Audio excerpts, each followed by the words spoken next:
What's up, guys? Third chapter, third installment. Here we go. Of Mice and Men. That's our book study. Novel study, rather. Lenny drummed on the table with his fingers. George? Huh? George, how long is it going to be till we get that little place and live on the fat of the land and rabbits?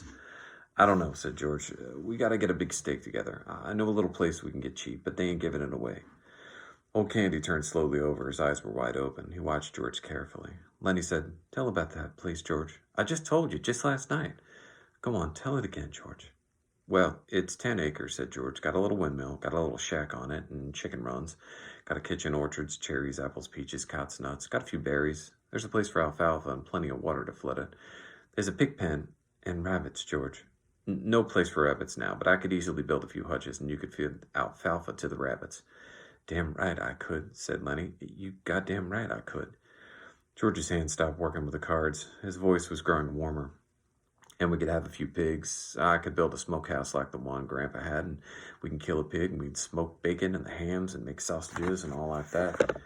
And when the salmon run up the river, we could catch 100 of them and salt them down or smoke them. We could have them for breakfast. There ain't nothing so nice as smoked salmon. When the fruit come in, we can can it.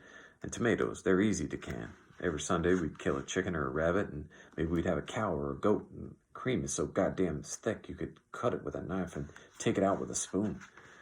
Lenny watched him with wide eyes, and Old Candy watched him too. Lenny said softly, "We could live off of the fat of the land." "Sure," said George. "All kinds of vegetables in the garden, and if we want a little whiskey, we can sell a few eggs or something, or some milk.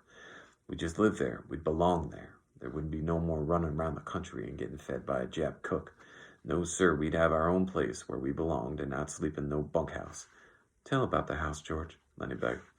"Sure, we'd have a little house and room to ourselves, a little fat iron stove, and in the winter we'd keep a fire going in it. Ain't enough to lands that we'd have to work too hard, maybe 6, 7 hours a day. Wouldn't have to buck no barley 11 hours a day, and when we put in a crop, why, we'd be there to take up the crop. We'd know what come out of our planting." "And rabbits," Lenny said eagerly, "and I'd take care of 'em. Tell how I'd do that, George." "Well, sure, you'd go in the alfalfa patch, and you'd have a sack. You'd fill up the sack and bring it in and put it in the rabbit cages." "They'd nibble and they'd nibble," said Lenny. "The way they do, I can see 'em."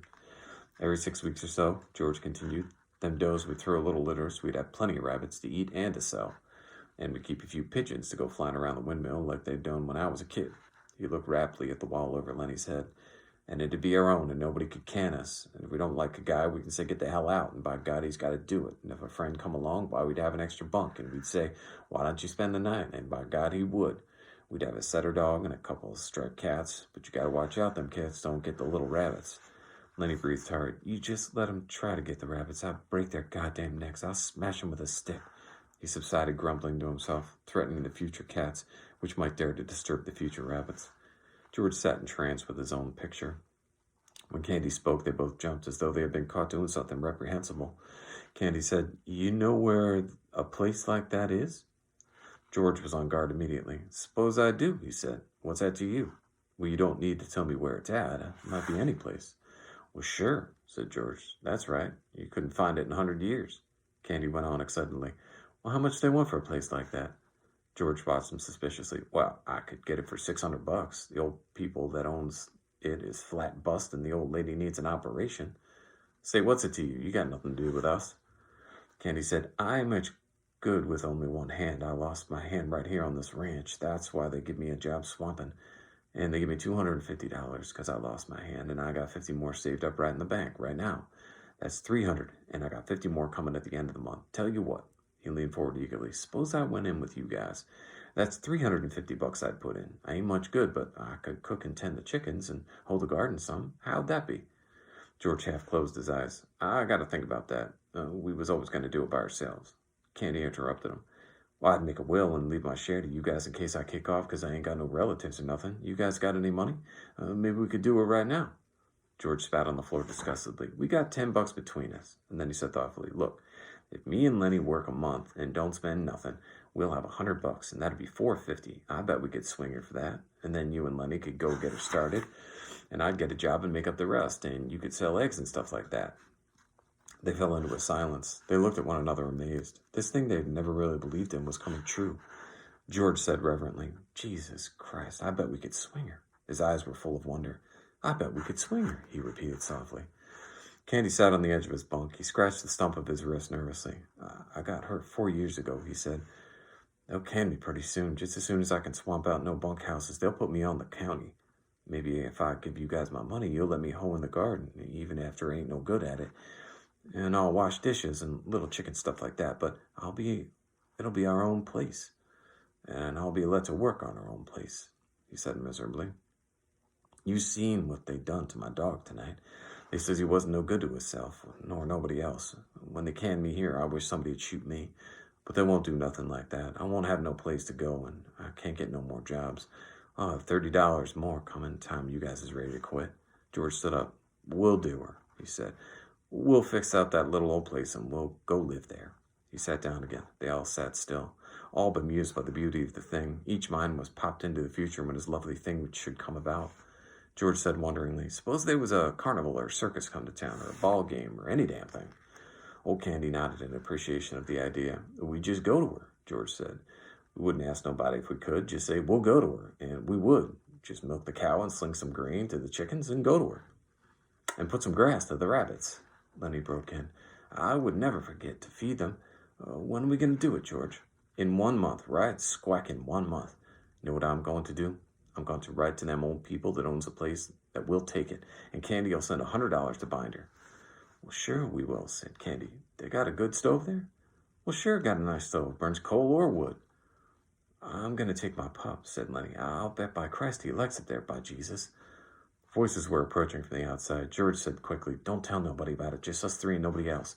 They liable to can us so we can't make no mistake. Just go on like we's going to buck barley the rest of our lives, and then all of a sudden, someday, we'll go get our pay and scram out of here.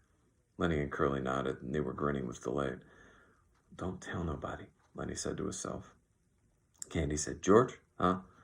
I ought to have shot that dog myself, George. I shouldn't ought to have let no stranger shoot my dog. The door opened. Slim came in, followed by Curly and Carlson and Whit. Slim's hands were black with tar, and he was scowling.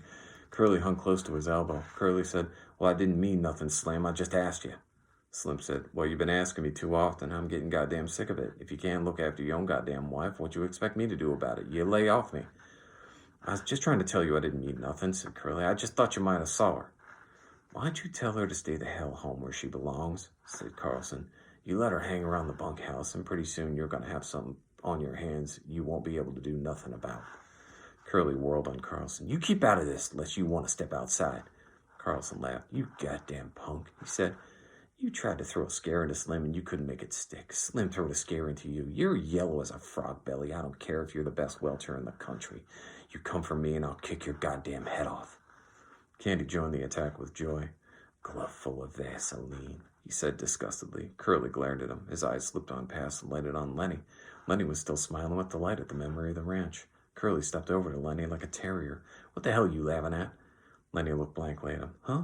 Then Curly's rage exploded. Come on, you big bastard. Get up on your feet. No son of a bitch is going to laugh at me. I'll show you who's yellow. Lenny looked helplessly at George, and then he got up and tried to retreat. Curly was balanced and poised. He slashed at Lenny with his left and then smashed down his nose with a right. Lenny gave a cry of terror. Blood welled from his nose. George, he cried. Let me alone, George. He backed until he was against the wall, and Curly followed, slugging him in the face. Lenny's hands remained at his sides. He was too frightened to defend himself. George was on his feet, yelling, Get him, Lenny! Don't let him do it! Lenny covered his face with his huge paws and bleated with terror. He cried, Make him stop, George! Then Curly attacked his stomach and cut off his wind. Slim jumped up. The dirty little rat, he cried. I'll get him myself. George put out his hand and grabbed Slim. Wait a minute, he shouted. He wrapped his hands around his mouth and yelled, Get him, Lenny! Lenny took his hands away from his face and looked about for George. Curly slashed at his eyes. The big face was covered with blood. George yelled again, I said, Get him! Curly's fist was swinging when Lenny reached for it. The next minute, Curly was flapping like a fish on the line, and his closed fist was lost in Lenny's big hand. George ran down the room. Let go of him, Lenny, let go! But Lenny watched in terror the flapping little man whom he held. Blood ran down Lenny's face. One of his eyes was cut and closed. George slapped him in the face again and again, and still Lenny held on to the closed fist. Curly was white and shrunken by now, and his struggling had become weak. He stood crying, his fist lost in Lenny's paw. George shouted over and over, Let go his hand, Lenny, let go, Slim. Come help me while the guy got any hand left. Suddenly Lenny let go his hold. He crouched cowering against the wall. You told me to, George, he said miserably. Curly sat down on the floor, looking in wonder at his crushed hand. Slim and Carlson bent over him, then Slim straightened up and regarded Lenny with horror. We got to get him to a doctor, he said. Looks to me like every bone in his hand is bust. I didn't want to, Lenny cried. I didn't want to hurt him. Slim said, Carlson, you get the candy wagon hitched up. We'll take him into Soledad and get him fixed up. Carlson hurried out. Slim turned to the whimpering Lenny. It ain't your fault, he said. This punk some had it coming to him. But Jesus, he ain't hardly got no hand left. Slim hurried out, and in a moment returned with a tin cup of water. He held it to Curly's lips. George said, Slim, will we get canned now? We need the steak. Will Curly's old man can us now? Slim smiled wryly. He knelt down beside Curly. You got your senses in hand enough to listen? He asked. Curly nodded. Well, then listen, Slim went on. I think you got your hand caught in a machine, and if you don't tell nobody what happened, we ain't going to. But you just tell and try and get this guy canned, and we'll tell everybody. And then you'll get your laugh. I won't tell, said Curly. He avoided looking at Lenny. Buggy wheels sounded outside. Slim helped Curly up. Come on now, Carlson's going to take you to a doctor. He helped Curly out the door. The sound of the wheels drew away. In a moment, Slim came back into the bunkhouse. He looked at Lenny, still crouched fearfully against the wall. Let's see your hands, he asked. Christ almighty, I hate to have you mad at me, Slim said. George broke in. Lenny was just scared, he explained. He didn't know what to do. I told you nobody ought to ever to fight him. No, I guess it was Candy I told. Candy nodded solemnly. That's just what you done, he said.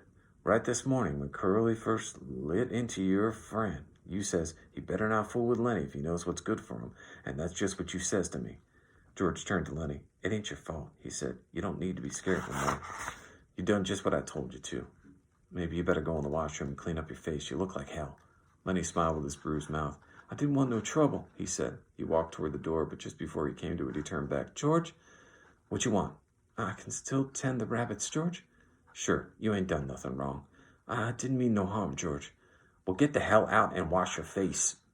Okay, that concludes Chapter 3, Part 3. Finally got through that. That took me about 50,000 tries. All right, thanks, guys. Thanks for hanging in there and listening. I'll see you soon.